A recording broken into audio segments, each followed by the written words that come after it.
ఈ దేవుడు ఎలాగా అన్యుల పరిస్థితుల్లో కలవడో, అన్య దేవతల్లో కలవడో, ఎంత ప్రత్యేకమైన వాడో తమరు కూడా అంత ప్రత్యేకంగా జీవించాలి అని అర్థం.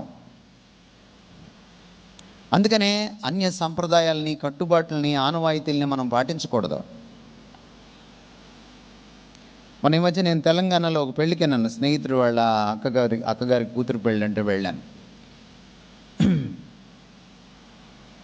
వెళ్తే నేను ప్రసంగించేసాను, అయిపోయింది, కూర్చున్నాను. ఎందుకు వచ్చాను ఈ పెళ్ళికి అనిపించింది నాకు. పాస్టర్ గారు పెళ్లి చేసి మన భారతీయులు మన సంప్రదాయం ప్రకారం తాళి అని మొదలెట్టాడు. మీరు కాస్త పాస్టర్లు చదువుకోండి, శాస్త్రాలు చదువుకోండి, వెళ్ళి మీరు ఊరికే భారతీయ సంప్రదాయం అనకండి, భారతదేశాన్ని చదవండి కాస్త. మళ్ళీ అన్నాడు, ఏంటది 3 పేటల తాడు అన్నాడు. మీకు భాష కూడా రాదా? పేట వేరు, ముడి వేరు. పేట అంటే తెలుసా మీకు? పేంతారే తాడుని 3 తాళ్ళు తీసుకొని పేనితే దాన్ని పేట అంటారు. ముడి వేరు. తాలిలో పేటలు ఉండవు, ముడి ఉంటుంది. మీకు భాష కూడా రాదా? ఏం చేయాలి మిమ్మల్ని? ఒక విగ్రహార్పితమైన అన్య సాంప్రదాయాన్ని తీసుకొచ్చి కట్టుకుంటే కట్టుకో, తాలి నీ ఇష్టం, కట్టుకో, కానీ దీనికి ముడి పెట్టకో. ఇంకా ఏం చేశాడు తర్వాత? తండ్రి, కుమారు, పరిశుద్ధాత్మ అన్నారు. మళ్ళీ ఒక్కొక్క ముడి ఒక్కొక్కరికి ఇచ్చాడు. ఈ ఎంత దుర్మార్గం ఇది! ఈయన అంటున్నాడు, నేను ఎవరితో కలవనరా బాబు అంటున్నాడు ఈయన, ఈ దేవుడు. నువ్వు తీసుకెళ్ళి ఆయన ఎక్కడో కలిపేస్తున్నావు, తీసుకెళ్ళి దరిద్రంలో. ఎందుకంటే మహాపాపం, పాతకం ఉంటుందా?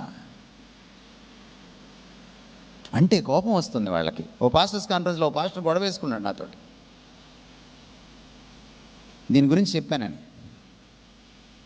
ఈ భారతదేశంలో క్రీస్తు శకం 1000వ సంవత్సరం దాకా తాళి అనేది లేదు. మొదట్లో తాళిలో ఈ బిళ్ళలు లేవు. ఒక నూలు వస్త్రాన్ని పేని దాన్ని పొడుగ్గా చేసి అమ్మాయి మెడలో వేసి అబ్బాయి అమ్మాయిని ఇంటికి తీసుకెళ్ళేవాడు.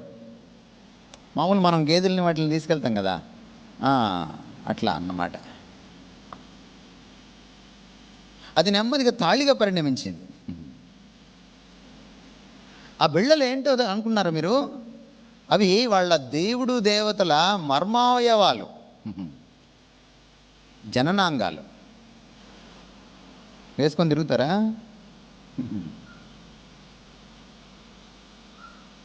తెలుసుకోవాలి మనం. ఇశ్రాయేలుకి ఈ మాట చెప్తున్నప్పుడు ఆయన, అరే నాయనా, మీరు అన్యులతో వాళ్ళ పద్ధతులతో కలవకండి, వాళ్ళని ప్రేమించండి, కానీ వాళ్ళ పద్ధతులతో కలవకండి, లోక మర్యాదను అనుసరించద్దు అని పౌలు చెప్పాడు. ఈ దేవుడి ప్రత్యేకతను నువ్వు ఎరిగితే నువ్వు కూడా ప్రత్యేకంగా ప్రతి విషయంలో జీవించాలి.